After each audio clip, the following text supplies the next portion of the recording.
Alright, this week we're going to be looking at Gish by Smashing Pumpkins, or Gish, I really don't know, and it doesn't matter.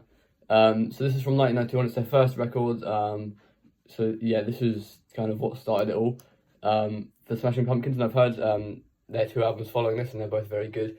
And I knew the first three songs, so I Am One, Siva and Rhinoceros, and I quite enjoyed them all. I mean, Rhinoceros being the one I enjoyed the most, and yeah, it's the most popular song on the album, surprisingly.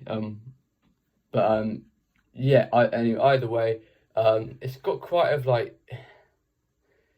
it's got interesting kind of like, I don't know how to describe it, like an ethereal kind of like airy, floaty, like mystical vibe about it with some of these songs, because they have quite like psychedelic guitars. Like, I don't know how to describe it, but there's a very certain sound to this album. It doesn't seem, it seems quite kind of floaty in a way. Yeah, a bit psychedelic, which I guess is kind of reflected in the album cover. But yeah, some of these songs, they're quite, they have quite light guitars. Yeah, lots of reverb, all that kind of stuff. And there's also some parts that are like really rock hard as well. So you've got like a nice contrast there. So yeah, definitely a psychedelic feel to this one. The best parts are Rhinoceros for sure. Really, really good song. Really like this song. Like, also quite enjoyed Siva. But like, there's points where it feels like it drags on a bit too much.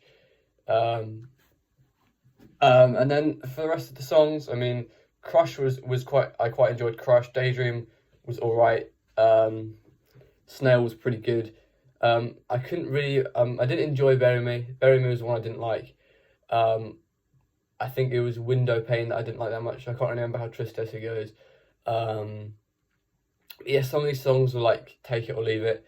Some of them would Leave It, and then some of them were like Rhinoceros were like top-notch songs.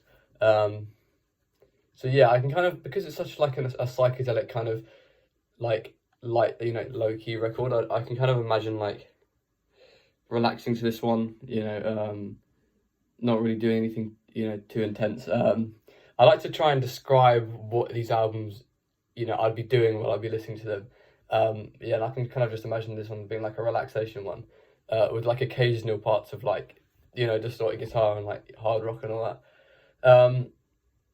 So yeah, that's pretty much everything I've gone over. My overall rating for this one is, I'm going to give it a 7.5, because it does have strong points, but I think like the latter half of the album kind of is quite a lot weaker, so yeah, 7.5, pretty happy with that. So that is Gish by Smashing Pumpkins.